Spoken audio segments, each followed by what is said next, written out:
Hello hello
होखानाय टाइमा बारलांबाय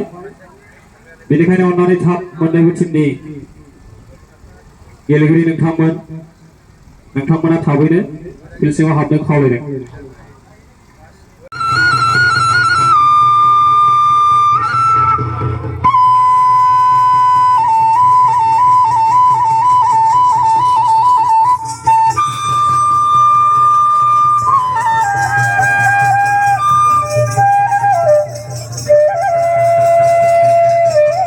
बानजायनायजों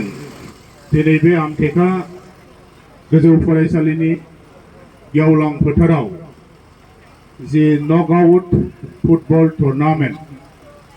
बे जागायनाय हाबाफारिखौ सामलायनाय बे दैमालु दालाइ एबसुनि मानगोनां आफादगिरि बिथां आरो बिथांनि गाहाय नेहाथारिजों लोगोसे गासैबो बिबानगिरि बिथांमोन बे हाबाफारियावनो बाहागो लानानै ओंथि गोनां खालामनो थाखाय हांख्रायजानाय अर्थात बाहागो लाफैनो हानाय मानाव गेदेर बिटिआरनि इएम मानगोनां धनन्जय बसुमतारी सार आरो बे हाबाफारियाव बाहागो लानो हानाय चिरां जिल्ला दुलाराय बर' फरायसा आफादनि लोगो गाहाय नेहाथारि जयेन बसुमतारी सासे नेहाथारि अबिनाश ब्रह्म ट्रेजारार सन्तोष बसुमतारी थुनलाइ नेहाथारि असला औवारी सोलोंथाइ नेहाथारि राजा बर' आरो गुबुन गुबुन लोगो सोलोंथाइ नेहाथारि कामेश्वर बसुमतारीजों लोगोसे निसिमा दखरा एबसुनि आफादगिरि लाबेन बसुमतारी आरो बिथांनि गासै गाहाय नेहाथारि आरो बिबानगिरि बिथांमोन बे हाबाफारियाव बाहागो लानो हानाय बे आमटेका आरो खैला मैला ओनसोलनि इउपिपिएलनि मानगोनां दैदेनगिरि नोंथांमोन आमटेका ओनसोलनि गुबुन गुबुन गोजौ फरायसालि आरो गेजेर गाहाय गुदि फरायसालिनि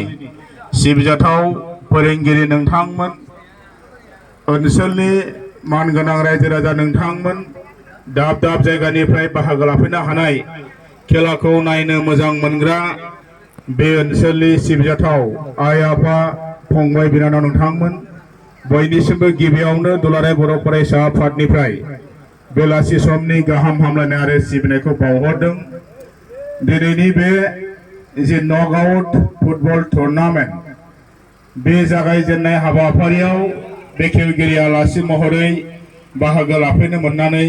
जोबोद गोजोननाय मोनदों आरो नेम बायदि गोबां बाथ्रा बुङालासिनो जिहेतु खेला जागायनायनि जि सम बे थिखानाय समाबो बाबेनलांबाय तो गतिके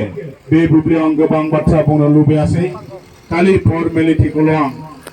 अबजार्भ खालामनाय बा मेनटेन खालामनाय लेखायै बेखेवनानै होलांनो लुबैबाय जे रायजो राजा नोंथांमोन बे ओनसोलाव जों मिथिगौ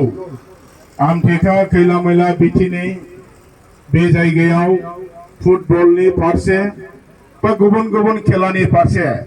जोंनि इयुथ्सफोर आरो जोंनि रायजो राजाफोर गोबां मोनसे गोसो माने दुंलोबनाय बा इन्टारेस्ट बेखौ जों नुनो मोनबाय थादों। बोसोरे बे खेलानि बोथोरा फैयोबा बे ओनसोलाव गुबुन गुबुन रोखोमै जोंनि खेलानि जे मोनसे आयोजन बा खेला फाथिनाय बेखौ जों नुबाय थादों आरो गुबुन गुबुन जों चिरां जिल्लानि सिङावनो गुबुन जायगानि थासारि आरो बे नोंथांमोननि ओनसोलनि थासारिखौ नायोबा खेलानि बेलायाव रायजो राजाफोरनि जि सापर्ट रायजो राजाफोरनि इयुथफोरनि जि मोनसे इन्टारेस्ट बियो बे ओनसोलाव गोबाङैनो दं जों बेखौ मोननो हादों जोबोद समायना रमायना रायजो राजाफ्रा गोजान गोजान जायगानिफ्रायबो जेरावखि खेला जाया मानो फैनानै बाहागो लाफैयो हिन्जाव हौवा गथ' गथाय लोब लोब दा बेनिखायनो आं खावलायगोन जे जों जेरैबायदि खेलाखौ मोजां मोनो आरो बे जोंनि मोजां मोननाय गोसोजोंनो जाहाथे जोंनि बे ओनसोलनि लाइमोनफोर सेंग्रा सिख्लाफोर फैबाय थानाय समाव नोंथांमोना जे गावनि जे गोसो गावनि जे इन्टारेस्ट बेखौ लानानै जि मोनसे थांनानै थानायनि राहा जि मोनसे स्किल जि फिउचार लाइफ बेनि प्रोफेशन आरो बेनि इस्टाब्लिशमेन्टखौ लांनायनि जि मोनसे परिबेश बा बेखौ थिक खालामनायनि जि मेन्टेलिटी बेखौ जोङो थिक खालामना लानांगोन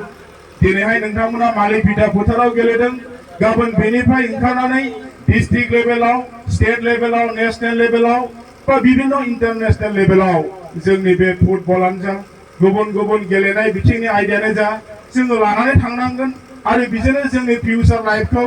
जोंनि लाइफनि जि केरियार बेखौ जोङो स्किलखौ जोङो सास्टेन खालामनांगोन बे बाथ्राखौ जोङो दुलाराय बर' फरायसा आफादनिफ्राय खावलायदों